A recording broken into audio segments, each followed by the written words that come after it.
Hi everyone, Nifty का analysis देख लेते हैं, साथ में सेंसेक्स को भी कवर करेंगे कि क्या डायरेक्शन होगी मार्केट की कल, क्योंकि हिस्टोरिक गैप अप हुआ है, 5% के आसपास गैप अप हुआ है। क्योंकि यूएस इंडिया के बीच में जो ट्रेड डील हुई है उस न्यूज़ की वजह से गैप अप हुआ है। बट गैप अप के बाद मार्केट सस्टेन नहीं कर पाया। पहली ही कैंडल लगभग जितना गैप अप हुआ ना 5% के आसपास, तो 2-2.5% एक ही कैंडल ने सेलिंग भी दिखा दी। और इतना ज़्यादा मूव आने के बाद ऑब्वियस सी चीज़ थी, यहाँ साइडवेज रहना ही था, क्योंकि इतनी बड़ी न्यूज़ आई, गैप अप हुआ, फिर प्रॉफिट बुकिंग के लिए भी टाइम नहीं दिया मार्केट ने, एक ही कैंडल तेजी से गिर गई। ठीक है, तो इन सब चीज़ें होने के बाद मार्केट को समय लगता है डाइजेस्ट करने में ये चीज़ें, मतलब जो लोग ट्रेड करने वाले होते हैं मार्केट में, उनको भी कुछ समझ नहीं आता कि एग्जैक्ट हो क्या रही है, चीज़ें क्या चल रही है, तो डिसीजन नहीं हो पाता है मार्केट का। तो इसलिए मैंने देखिए क्लियर अपडेट भी दिया था स्टूडेंट ग्रुप में कि यहाँ पे सेटल होने को समय देना पड़ेगा, आज का दिन तो हमें देना ही पड़ेगा मार्केट को सेटल होने में। इसलिए मैंने आज एक छोटा स्मॉल क्वांटिटी में ट्रेड लिया था और वहीं पे अपडेट दे दिया था। मैंने कब ट्रेड लिया वो भी बताता हूँ आपको। देखिए गिरा मार्केट, फिर यहाँ पे क्या हुआ, धीरे धीरे स्ट्रेंथ थोड़ी बढ़ने लगी। स्ट्रेंथ बढ़ने लगी तो यहाँ मुझे स्ट्रेंथ दिखी, मैंने इस ब्रेकआउट पे ट्रेड प्लान किया। उसके बाद मुझे कुछ ठीक ठाक प्रॉफिट भी दिख रहा था, तो मैंने क्या किया, क्योंकि हम यहाँ छोटा सा प्रॉफिट तो नहीं बुक कर सकते, अब इतनी बड़ी न्यूज़ चल रही है, सब चल रही है, अगर इन केस मार्केट थोड़ा और ऊपर आता तो बड़ा प्रॉफिट हो सकता था।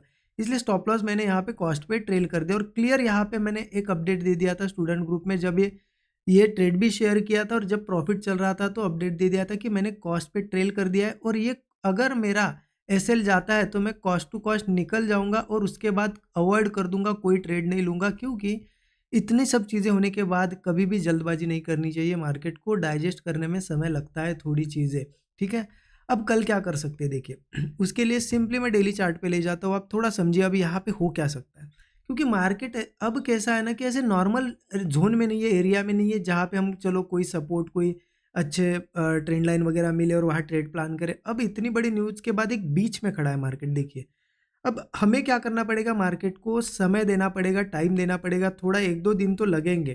क्या करता है एग्जैक्ट देखो, अब देखिए कंटिन्यू यहाँ से कल से 1-2 दिनों में अगर फिर से ग्रीन कैंडल्स बनने लगती है तो मतलब हमें एक कंफर्मेशन मिल जाएगा कि हाँ अब नया हाई बनने वाला है, तो हम बुलिश जा सकते हैं। या फिर अगर यहाँ से सेलिंग दिखाई दी तो फिर हो सकता है, देखिए चीज़ें क्या हो सकती है कि चलो ये ट्रेड डील का सिर्फ ये न्यूज़ बेस्ड अगर मूव होगा, न्यूज़ बेस्ड गैप अप होगा ना, न्यूज़ बेस ही है वैसे गैप अप, लेकिन अगर सही में मार्केट सिंपली न्यूज़ की वजह से गैप अप हुआ और फिर उसको अगर वापस उसके एरिया में जाना है नीचे, तो ऑब्वियस सी चीज़ है वो 1-2 दिनों में फिर से वीकनेस दिखाना शुरू करेगा, तो हमें कंफर्मेशन मिल जाएगी कि अब सेल करना है। या फिर अगर स्ट्रेंथ दिखाता है 1-2 दिनों में तो कंफर्म हो जाएगा कि अब नए हाइज बनने वाले हैं। तो टाइम हमें देना पड़ेगा। तो कल कैसे प्लान किया जाए फिर तो कल का मेरा प्लान बहुत सिंपल सा है। मैं क्या करने वाला हूँ, कल ज़्यादा लेवल वगैरह कुछ देखने वाला नहीं हूँ। कल मेरा रहेगा ज़्यादा फोकस मार्केट के बिहेवियर पे, स्ट्रेंथ आती है या वीकनेस आती है, सिंपल मैं उसके बेस पे प्लान करूंगा। देखिए अब मार्केट बीच में खड़ा है, एक सपोर्ट क्रिएट कर दिया है, ठीक है, और बीच में यहाँ पे ट्रेड कर रहा है। ऊपर से अगर देखोगे इस तरीके से एक रेजिस्टेंस भी बन रहा है। मैं क्या करूँगा कल, सिंपली ये नीचे की लेवल मार्क करके रखिए 25,000, लगभग लगभग ये 670 की लेवल है। अगर इसके नीचे कल आता है मार्केट और सस्टेन करने लगता है तो देखेंगे कि क्या सही में सस्टेन करने के बाद अगेन वीकनेस या कोई ब्रेक, वीकनेस कैसे पता चलेगी, सस्टेन करने के बाद ब्रेकडाउन्स बनेंगे। जैसे ब्रेकडाउन बनेगा मैं पुट साइड जाने के लिए रेडी हूँ। मुझे लगता है फिर धीरे धीरे मार्केट वीकनेस दिखाने लग सकता है, गिर सकता है। कहाँ तक सपोर्ट मुझे दिख रहा है 25,470, 25,270, ये सब सपोर्ट लेवल्स है।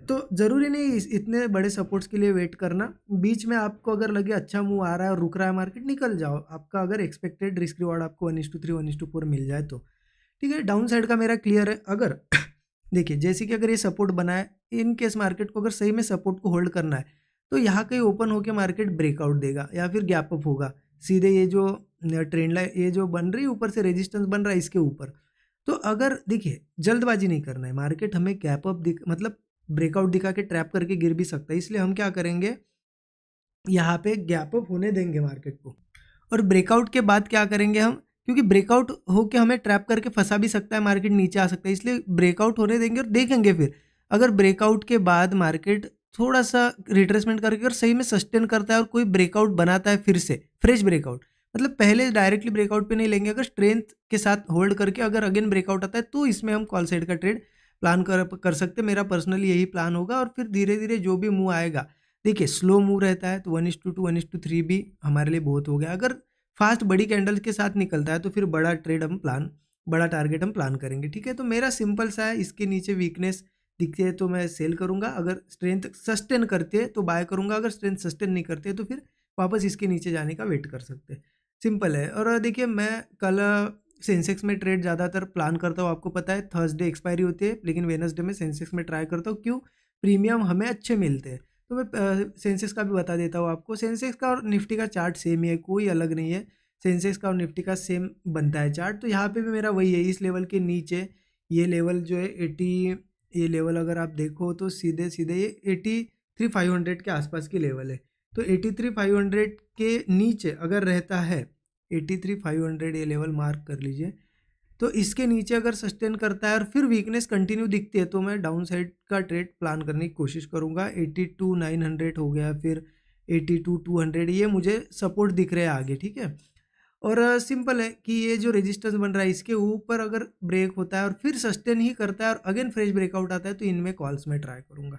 मेरा ज़्यादा कुछ नहीं, देखिए मैं सिंपली एक ही चीज़ देखने वाला हूँ, अब क्या मार्केट का अगला मूव होगा, मतलब कि क्या बिहेवियर रहेगा। अगर स्ट्रेंथ रहती है तो क्लियर है कि कंटिन्यूएशन कर सकता है, तो इसलिए स्ट्रेंथ के बेस पे हम बुलिश जा सकते हैं। वीकनेस आती है तो सेल साइड जाएंगे, लेकिन 1-2 दिन तो लगेंगे मार्केट को थोड़ा ट्रेंड डिसाइड करने में, उसके बाद ही हम अच्छे से समझ सकते हैं कि एग्जैक्टली हमें क्या करना है, पोजिशनली किस डायरेक्शन में जाना है, क्या करना है, ठीक है। तो मैं आगे वो नेक्स्ट वीडियोस में आपको बताऊंगा, बट अभी के लिए तो यही एनालिसिस है। बाकी क्या चीज़ें आपने कुछ होल्ड किया होगा या फिर आपने आज कहाँ ट्रेड प्लान किया, मुझे ज़रूर कमेंट में अपडेट करिएगा। Thank you so much.